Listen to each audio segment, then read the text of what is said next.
Hello and welcome to Eden Live, where I have been reading all of Eden by FREI live on Facebook and on YouTube, with the recorded clips making their way onto Instagram, IGTV. And this is the last installment. After today, after tonight, that will be it. That will have been it. That will have been all of Eden by FREI. Eden by FREI is at Eden by FREI, FREI.net.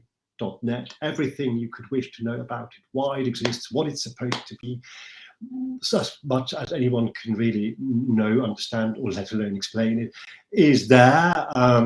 Any future content, if you like the expression, will be there. So yeah, let's just get to the end of this and do as we set out to do more than a year ago, when coronavirus lockdown started in the UK back in 2020, sometime at the beginning of 2020. So what remains for me to do is to read the last installment, the last chapter of the final 12th volume, the 12th volume of the Eden Miniature series, the Eden Miniature series being the paperback and eBay published version of Eden by FREI. It starts out as a blog, it's at the website, you can still find it there, where you can find everything else.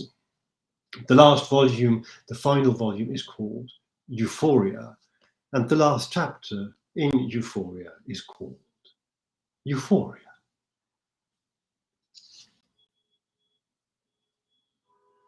I look at myself, not in the mirror, not as a person with a yen for profundity and meaning, but in a picture. I find the picture among my belongings as I clear out my flat, because it's being renovated. For the first time in decades, I go through every object I own and therefore am owned by, and decide whether to keep it or whether to part. Keep it or part.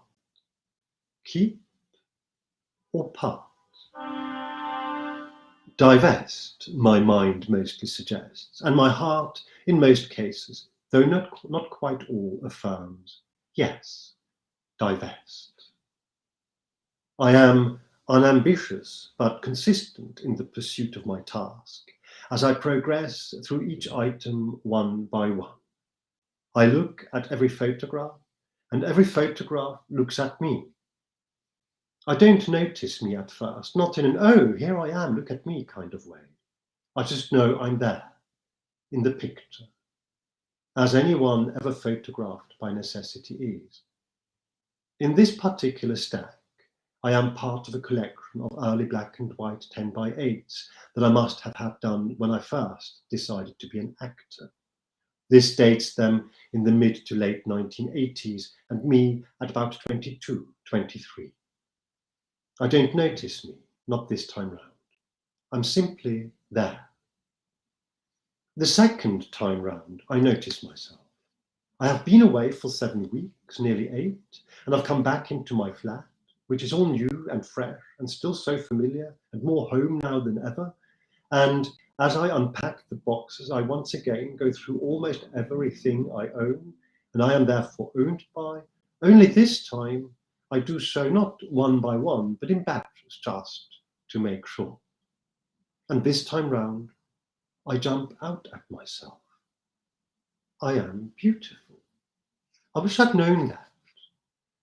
I wish I'd known then that I was beautiful, but I didn't. I still don't, but I was, and I am, only I can't feel it now. I can't even see it. I couldn't then, but I can now see it then. I can now see that then I am beautiful. I have a gentle face and searching eyes and an almost translucent skin. I have my life in front of me, not my childhood, not my youth, but my whole adult existence. I am overcome with compassion. How brave I was and needed to be.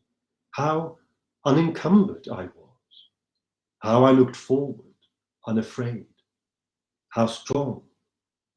how fragile, how soft, how resilient, how steadfast, how honest, how vulnerable, how resolute not to hurt, not to fail, or if to hurt, then not to cry, not to grumble, and not to succumb, yet to prevail.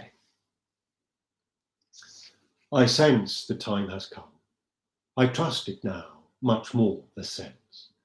All the things I know and all the things I don't know are the same. They all abide by and reside in me. No words of wisdom, no advice. Let me make my own mistakes. Let sorrow, loss, and lingering despair crush me to tears. I won't protect me from myself. That would be crueler still. Across from me at the Limon Lubati, Istanbul, drawn. I lean forward a little. My chair creaks. He looks up at me, curious, askance, unimpressed, unruffled, unspoiled, unused, undamaged, unfathomable even to me. I know how you feel. I've been there, believe me. I've been you, but no, I don't know you at all. I know you no more than I know any boy your age. Man, you never liked being a boy much. A youth, maybe, yes. Do you like being a man? I hear myself think the question, and in a flicker of recognition, probably imagined only by me, he says, do you relish being a man? Relish, that's better. Like is so lightweight, it's neither here nor there. He could have said, enjoy, but that, too, has long since been eroded, diminished to some middling marketed meaninglessness. I do, I say. I will. If I haven't till now, then henceforth I shall. Henceforth. He gives me that smile, that bemused, too knowing, wry play on his lips, a light in his eye. I don't want to burden myself with the responsibility of having interfered with my own life. Not here, not now. I used to be troubled, then charming, then enigmatic. I'm still working on wise. Be generous, be kind. I thought I was not going to give me advice. Is it that hard to refrain? Forgive, live and let live, and trust the universe is on your side. He looks at me, unsmiling, unconcerned, frank. He knows all this already, everyone does. Felicity, fortune, and favour all balance out over time. Take your time. Let not there ever be any hurry. Go you about with a heart that beats warm and a mind that keeps open and a soul that is free, and your path will lead you where you need to be. That's done it, I've lost him. His eyes linger long and soft, not hard, then, inscrutable now, he nods. Just remember, stop it now. No counsel, no words, no well-intentioned guidance from yonder. If you want a squirt of milk in your pail, you have to squeeze the odd teat now and then. I get up.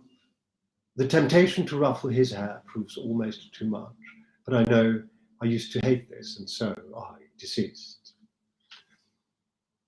Farewell, I say in 2 words. Farewell. He looks up at me, unsmiling still, but gamely returns. Fare thee well.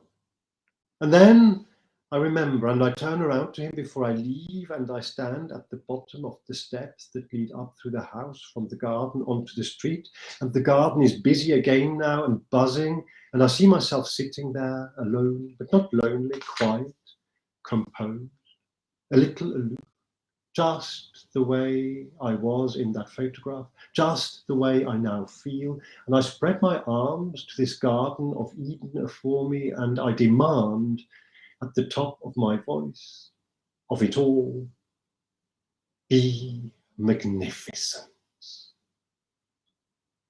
And having said what I needed to say now, I leave myself to myself, my adventure, my journey, my love. And here I was, and I will be, but mostly now, here I am. The good thing about fiction, I unimagine it, and it's gone.